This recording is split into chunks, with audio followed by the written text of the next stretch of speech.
ચોમાસાની વિદાયની ઘડીઓ હવે નજીક આવી રહી છે અને તેવામાં સૌરાષ્ટ્ર તથા કચ્છના કેટલાય વિસ્તારોમાં વરસાદની ઘટ હજુ પણ બહુ મોટી છે।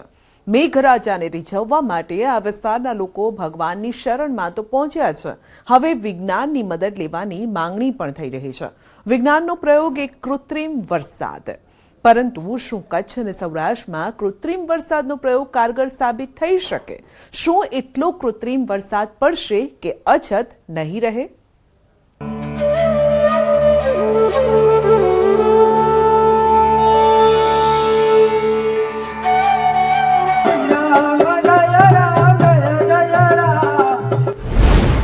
મેઘરાજાને રીઝવવા રામધૂન,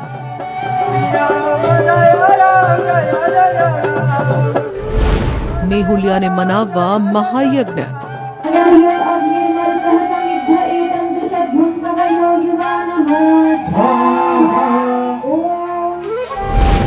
હવે કૃત્રિમ વરસાદની માંગણી।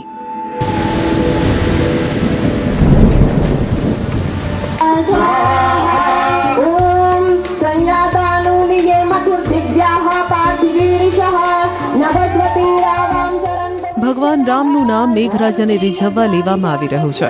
યજ્ઞમાં આહુતિઓ આકાશમાંથી રાહત વરસે તે માટે આપવામાં આવી રહી છે, કેમ કે ચોમાસું વિદાય થવાનો સમય પણ હવે નજીક આવી રહ્યો છે। છતાં પણ સૌરાષ્ટ્ર અને કચ્છના કેટલાય ભાગો વરસાદ માટે વલખા મારી રહ્યા છે। મેઘરાજાને રીઝવવા માટે ભગવાનની શરણ સાથે વિજ્ઞાનની મદદ લેવાની પણ માંગ થઈ રહી છે।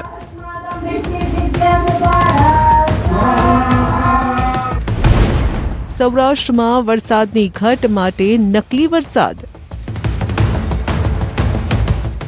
જે વાદળો કુદરતના ઇશારા પર કામ કરતા હતા, આજે તે વાદળોમાં વૈજ્ઞાનિકોનો પગ પેસારો થઈ ચૂક્યો છે। ચોમાસામાં વરસાદની ઘટ વચ્ચે આ નકલી વરસાદથી રાહત શોધવામાં આવી રહી છે। પહેલા વિજ્ઞાને પ્રગતિ કરી તો વરસાદની સિસ્ટમને સમજી વરસાદ કેટલો અને ક્યારે પડશે તેની આગાહી કરવામાં આવી। હવે વિજ્ઞાન જ ખુદ વરસાદ કરવાની ક્ષમતા ધરાવતું થઈ ગયું છે। કેમ ઉઠી કૃત્રિમ વરસાદની માંગણી? ગુજરાતના અનેક જિલ્લાઓમાં વરસાદ ખેંચાવાના કારણે દિવસે ને દિવસે સ્થિતિ ખરાબ થતી જઈ રહી છે।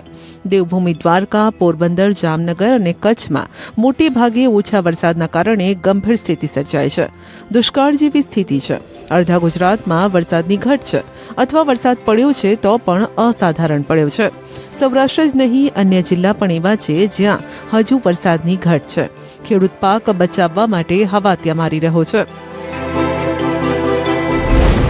રાજ્યમાં અત્યાર સુધી 4% વરસાદની ઘટ, સૌરાષ્ટ્રમાં 26% વરસાદની ઘટ, જ્યારે કચ્છમાં 54%, જામનગરમાં 55%, રાજકોટમાં 25%, ગીર સોમનાથમાં 33%, જૂનાગઢમાં 30%, દાહોદમાં 30%, અરવલ્લીમાં 36% અને સાબરકાંઠામાં 35% વરસાદની ઘટ છે। તમે આંકડાઓ પરથી જોઈ શકો છો કે અડધા ગુજરાતમાં ચિંતાજનક સ્થિતિ છે। ઓગસ્ટ મહિનાના અંત સુધીમાં પણ અહીં વરસાદ નથી વરસ્યો। એવામાં ખેડૂતો માટે સ્થિતિ અતિશય ચિંતાજનક બની છે। અનેક વિસ્તારોમાં સિંચાઈના પાણીની તંગી ઊભી થઈ છે। વાવેતર પણ થઈ શક્યું નથી, માટે હવે કૃત્રિમ વરસાદની માંગણી થઈ રહી છે। પાક બચાવવા માટે ધોરાજી ઉપલેટાના પૂર્વ ધારાસભ્ય લલિત વસોયાએ મુખ્યમંત્રી ભૂપેન્દ્રભાઈને કૃત્રિમ વરસાદનો પ્રયોગ કરવા માટે પત્ર લખ્યો।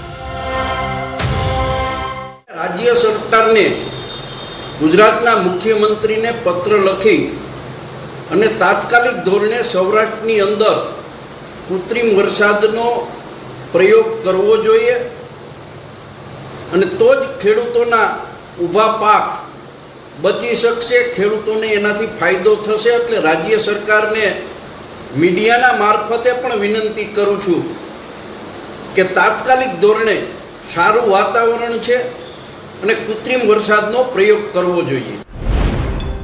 આપમાંથી કેવી રીતે વરસાવાય છે નકલી વરસાદ? માણસ કેવી રીતે વાદળોને વરસાદનો આદેશ આપતો થયો છે? શું અછતમાં કૃત્રિમ વરસાદ થઈ શકે છે ઉપયોગી? આ સવાલ તમારા મનમાં પણ થતો હશે। વરસાદ તો આકાશમાંથી જ વરસે, વાદળો જ વરસાવે। પણ તે કૃત્રિમ કે નકલી કેમ? આ માટે આપણે સૌથી પહેલા કૃત્રિમ વરસાદની પૂરી પ્રક્રિયા સમજવી પડે.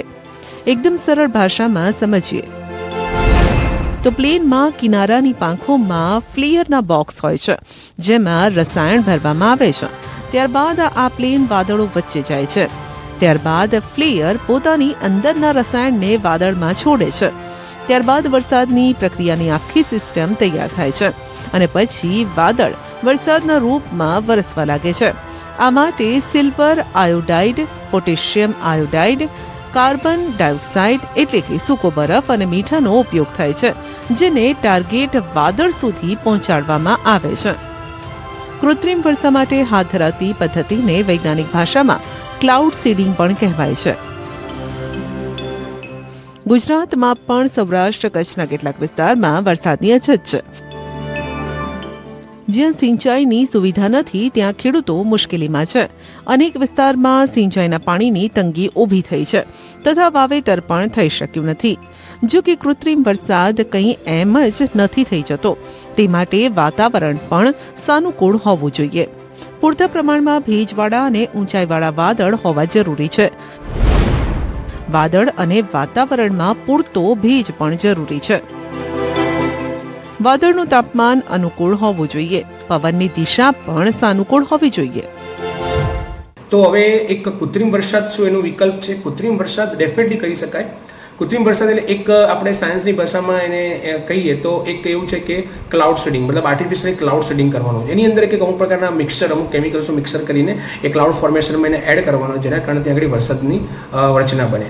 તો પહેલાં સૌપ્રથમ આપણે કે કૃત્રિમ વરસાદ થવા માટે પહેલાં 4 પરિબળો હોવા જોઈએ. કે પહેલાં તમારી પાસે વાદળો હોવા જોઈએ. જે બી વિસ્તાર છે, જે બી એરિયા છે, એની ઉપર એક ક્લાઉડ ફોર્મેશન હોવું જોઈએ. એ ક્લાઉડની અંદર અમુક માત્રામાં ભેજ અને પાણી હોવું જોઈએ. ત્રીજું, પવનની ગતિ સૌથી મહત્વની છે. કે પવનની ગતિ એ આપણા વરસાદને અનુકૂળ છે કે નહીં એ જોવું પડે. કારણ કે તમે ક્લાઉડ સીડિંગ કરવા જાઓ અને જો પવન વધારે હોય તો ત્યાં ખસીને બીજા વિસ્તારમાં વરસાદ વરસી જાય. અને મેઇન ચોથું મહત્વનું પરિબળ એ છે કે અપગ્રોઈંગ ક્લાઉડ એટલે બનતા વાદળો જેમાં વરસાદ મતલબ પ્રસ્થાપિત થતો હોય છે. આ 4 પરિબળ હોય તો આપણે કૃત્રિમ વરસાદ કરી શકીએ. કૃત્રિમ વરસાદ માટે સૌરાષ્ટ્રમાં અનુકૂળ વાતાવરણ. દિલ્હીમાં હવાના પ્રદૂષણને કાબૂમાં લેવા માટે ક્લાઉડ સીડિંગ એટલે કે નકલી વરસાદનો પ્રયોગ હાથ ધરવામાં આવ્યો હતો, પરંતુ તે એટલે કે કારગર સાબિત નહોતો થયો. ત્યારે સવાલ થાય છે કે સૌરાષ્ટ્રમાં કૃત્રિમ વરસાદ માટે અનુકૂળ વાતાવરણ છે ખરું? અત્યારે હાલમાં વાત કરીએ તો પોરબંદરમાં લગભગ 7% જેવું, દ્વારકામાં પોરબંદર 17% જેવું, દ્વારકામાં 7% જેવું અને કચ્છમાં 26% જેટલો વરસાદ થયો છે. તો અત્યારે સૌથી વધારે કચ્છ, પોરબંદર અને દ્વારકાની વાત કરું તો 3 વિસ્તારની અંદર જો આપણે કૃત્રિમ વરસાદનું જો આયોજન કરવું હોય તો ડેફિનેટલી કરી શકાય. એનું મતલબ એના માટે એક જ વસ્તુ સૌથી પ્રથમ આપણે જોવી પડે કે એની ઉપર કોઈ ક્લાઉડ ફોર્મેશન છે કે નહીં, હાલમાં વરસાદી વાદળો છે કે નહીં. એ જો વરસાદી વાદળ હોય તો જ આપણે એની અંદર આપણે ક્લાઉડ સીડિંગ કરીને એને આપણે આગળ વરસાદમાં રૂપાંતરણ કરી શકીએ છીએ. અને જનરલી ક્લાઉડ સીડિંગની અંદર 20%થી લઈને 36% જેટલો વરસાદ થતો હોય છે. એટલે આપણે સંભાવના કહીએ કે જે કે 2 mmની સંભાવના હોય તો એ લગભગ 10 કે 12 mm સુધી વરસાદ વરસી શકતો હોય છે. પણ કચ્છની વાત કરીએ તો કચ્છની અંદર આખા કચ્છના વિસ્તારની અંદર તો ક્લાઉડ સીડિંગ કરવું કમ્પ્લીટલી અશક્ય છે. પણ કોઈક નાના મોટા ટાર્ગેટ એરિયા, કોઈ નાની સિટીની અંદર આપણે ક્લાઉડ સીડિંગ કરી શકીએ. અને ક્લાઉડ સીડિંગ માટે મેં તમને કીધું કે એ અનુરૂપ એને વરસાદને અનુરૂપ એવા ફેક્ટર હોવા જોઈએ. રહીએ વાત કરીએ દ્વારકા અને પોરબંદરની, તો દ્વારકા અને પોરબંદરની અંદર ડેફિનેટલી દરિયાના કિનારાના નજીકના વિસ્તારો છે. એટલે તો ત્યાં આગળ જો ક્લાઉડ ફોર્મેશન હોય ને, ત્યાં જો ભેજવાળા વાદળો હોય તો ક્લાઉડ સીડિંગ કરીને આપણે લગભગ કે 3-4 દિવસમાં વરસાદ વરસાવી શકીએ છીએ. કૃત્રિમ વરસાદમાં સફળતાની ગેરંટી કેટલી? સૌરાષ્ટ્ર કચ્છમાં પ્રયોગ સફળ થાય? અગાઉ દુષ્કાળની પરિસ્થિતિને પહોંચી વળવાના ઈરાદા સાથે કર્ણાટક, આંધ્રપ્રદેશ અને મહારાષ્ટ્રમાં આને લગતા પ્રયોગો થઈ ચૂક્યા છે. 2003માં કર્ણાટક, વર્ષ 2003-4માં મહારાષ્ટ્ર અને 2007માં આંધ્રપ્રદેશ ખાતે કૃત્રિમ વરસાદના પ્રયોગો કર્યા હતા. જે બાદ 2010 અને 2011માં 3 રાજ્યોના દુષ્કાળગ્રસ્ત વિસ્તારોમાં પ્રયોગ કરાયા, પરંતુ તમામ પ્રયોગો નિષ્ફળ રહ્યા. ત્યારબાદ 2018 સુધીમાં 30 વખત સીડિંગના સફળ પ્રયોગો નોંધવામાં આવ્યા. ગત વર્ષે દિલ્હીમાં હવામાં પ્રદૂષણ પર કાબૂ મેળવવા માટે કૃત્રિમ વરસાદનો પ્રયોગ કરવામાં આવ્યો. તેની પણ 2 ટ્રાયલ નિષ્ફળ રહી. સમગ્ર વિશ્વમાં કૃત્રિમ વરસાદને લઈ ઘણા પ્રયોગો કરાયા છે. તે પૈકી માત્ર અમુક ટકા સફળ રહ્યા છે. ત્યારે સવાલ થાય છે કે ગુજરાતમાં આ પ્રયોગ હાથ ધરાય તો સફળતાની ગેરંટી કેટલી અને કૃત્રિમ વરસાદથી વરસાદની ઘટ કેટલી દૂર થાય? બીજું, આ પ્રક્રિયા ખર્ચાળ પણ એટલી જ છે. અરબ સમુદ્રની અંદરથી ભેજ કે વાદળને ખેંચી શકતા નથી. એટલે કૃત્રિમ વરસાદ કરવું શક્ય છે, પણ કૃત્રિમ વરસાદને ઇમ્પ્લિમેન્ટ કરીને એનું યોગ્ય પ્રસ્થાપન કરવું એ આપણા માટે થોડું અઘરું થઈ જાય છે. કારણ કે આપણી પાસે એટલા પૂરતા માત્રામાં એ રડાર સિસ્ટમ એક્ટિવ હોવી જોઈએ અને એનું જે મિકેનિઝમ છે, એનું ક્લાઉડ ફોર્મેશન મિકેનિઝમ છે, આપણને પ્રોપર ખબર હોવું જોઈએ. તો જ આપણે કૃત્રિમ વરસાદ કોઈ પણ એક જગ્યાએ આપણે કરી શકીએ છીએ, જેના કારણે આપણે ગુજરાતમાં જે થોડી ઘણી અછત છે એને ઘટાડી શકીએ છીએ. બીજો સવાલ એવો બને કે કૃત્રિમ વરસાદના કારણે આપણે કેટલો વરસાદ કરી શકીએ? તો કૃત્રિમ વરસાદના કારણે એ બી છે ને એના ક્લાઉડ ફોર્મેશન ડિપેન્ડ કરે. એ ક્લાઉડની અંદર કેટલા અમાઉન્ટમાં પાણી છે અને ભેજ છે એના ઉપર આપણે કહી શકાય કે 8% કે 10% કે 12% જેટલો વરસાદ આપણે 3 કે 4 દિવસો પાડી શકીએ છીએ. એટલે અને ક્લાઉડ સીડિંગને 7 દિવસના અંતરાલમાં બી આપણે કરી શકાય છે. 60 દેશો પાસે કૃત્રિમ વરસાદની ટેકનોલોજી. આકાશમાંથી વરસતો વરસાદ જેના પર હવે માણસે પણ કાબુ મેળવવાનું શરૂ કરી દીધું છે. વરસાદ કરવો હોય કે વરસાદ રોકવો હોય, દુનિયાના કેટલાય દેશો પોતપોતાની રીતે કૃત્રિમ વરસાદનો ઉપયોગ કરે છે. કૃત્રિમ વરસાદની ટેકનોલોજી દુનિયાના 60 દેશો પાસે છે. ચીને 2008માં બેઇજિંગ ઓલિમ્પિક દરમિયાન ક્લાઉડ સીડિંગનો પ્રયોગ કર્યો હતો, જેમાં તેણે જમીન પરથી રસાયણ ભરેલા કેટલાક રોકેટ આકાશમાં છોડ્યા હતા, જેથી ઓલિમ્પિક પહેલા જ બધો વરસાદ વરસી જાય. યુએઈમાં કૃત્રિમ વરસાદની શરૂઆત 1990થી શરૂ થઈ. 2021માં દુબઈમાં કૃત્રિમ વરસાદ કરવામાં આવ્યો, ત્યારે દુબઈનું તાપમાન 50 ડિગ્રીએ પહોંચ્યું હતું. ભીષણ ગરમીથી બચવા ક્લાઉડ સીડિંગનો ઉપયોગ થાય છે. જો કે ખાડી દેશોમાં કૃત્રિમ વરસાદની સાઇડ ઇફેક્ટ પણ જોવા મળી રહી છે. 2 વર્ષ પહેલા આ વિસ્તારોમાં ભીષણ પૂર આવ્યું હતું. હાલ આ પ્રક્રિયામાં ઉપયોગમાં લેવાતું રસાયણ સિલ્વર આયોડાઇઝ ઝેરી હોય છે અને પર્યાવરણને નુકસાન પહોંચાડે છે. તેથી ઓસ્ટ્રેલિયામાં કૃત્રિમ વરસાદના પ્રયોગો પર પ્રતિબંધ છે. આવી સ્થિતિમાં કૃત્રિમ વરસાદના ફાયદાના સ્થાને નુકસાન થવાની સંભાવના વધુ છે. માત્ર ચીનમાં જ આને લગતા સફળ પ્રયોગો થયા છે, પરંતુ તેણે આ માટેનું રહસ્ય દુનિયાથી છુપાવીને રાખ્યું છે. એક વિસ્તારમાં જ્યારે કૃત્રિમ વરસાદ કરવામાં આવે છે, ત્યારે બીજો વિસ્તાર પણ પ્રભાવિત થાય છે, જેના કારણે પ્રાકૃતિક રીતે વરસાદ પર નિર્ભર વિસ્તારોમાં દુષ્કાળ પડી શકે છે. કૃત્રિમ વરસાદ જરૂર મર્યાદિત વિસ્તારો પૂરતો ફાયદો કરાવી શકે, પરંતુ તેની સાઇડ ઇફેક્ટની પણ તમે અવગણના ન કરી શકો. વરસાદ માટે ભગવાન રામની શરણે. વિજ્ઞાનની મદદ સાથે પ્રભુને પણ પ્રાર્થના કરવામાં આવી રહી છે. દ્વારકાના ખંભાળિયાના હરિપર ગામે મેઘરાજાને રીઝવવા માટે ગામ લોકો અને ખેડૂતોએ 2 દિવસની અખંડ રામધૂન બોલાવી. રામધૂન દરમિયાન ગ્રામજનો દ્વારા સારા અને પૂરતા વરસાદ માટે ભગવાનને પ્રાર્થના કરવામાં આવી રહી છે, કેમ કે વરસાદ ન પડતા કેટલાય ખેતરો વાવણી વિના પડતર પડ્યા છે. તો કેટલી જગ્યાએ વરસાદ વગર વાવણી ફેલ થઈ. કૂવા, બોર, જળાશયોના પાણીના તળ ઊંડા છે. નર્મદા નદીનું પાણી પણ અહીં પહોંચ્યું નથી.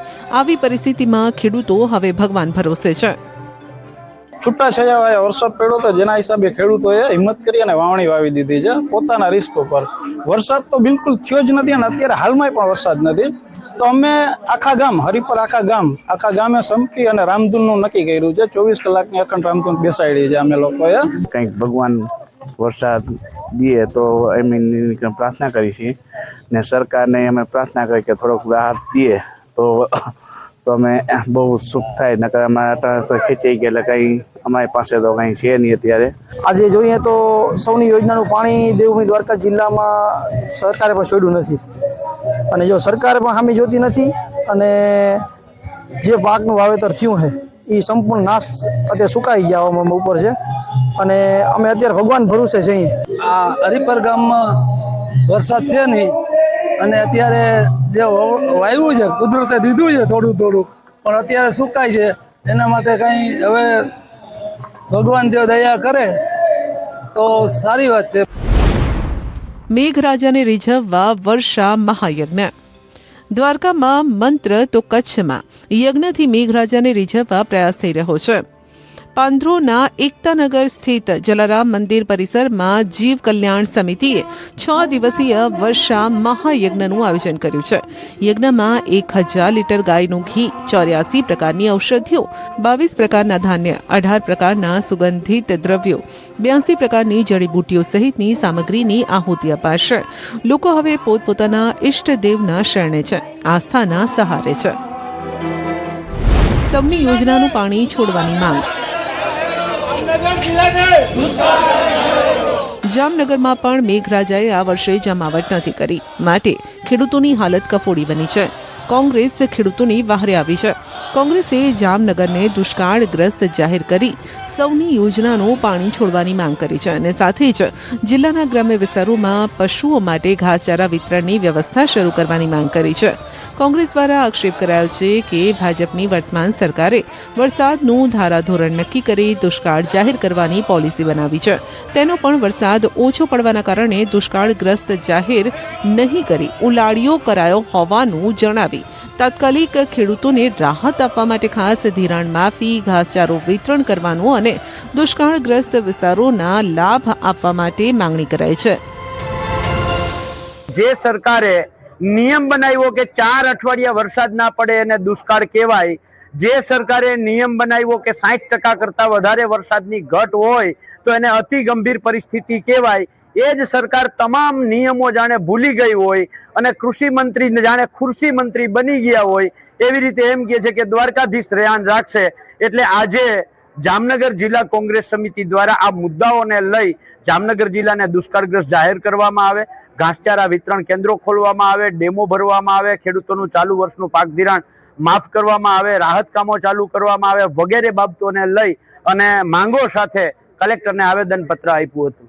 અને જામનગર જિલ્લાને તાત્કાલિક ધોરણે દુષ્કાળગ્રસ્ત જાહેર કરી અને ખેડૂતોને બચાવી અને ખેડૂતોના હિત માટે અત્યારે ભારત દેશ આખામાં જે દેશનો જીવ કહી શકી તેવા ખેડૂતોને આપણે આ સમયે સાથે રહી અને ખેડૂતોને નહીં બચાવી તો આ દેશમાં આવનાર સમય બહુ કપરો રહેશે.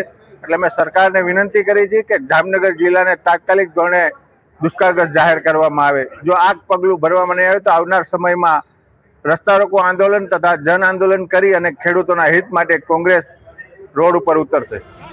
જો જામનગરને દુષ્કાળગ્રસ્ત જાહેર નહીં કરાય તો આગામી સમયમાં કોંગ્રેસ રસ્તા પર ઉતરી ખેડૂતોના હિતને ધ્યાને લઈ આંદોલન કરશે તેવી ચીમકી ઉચ્ચારી છે.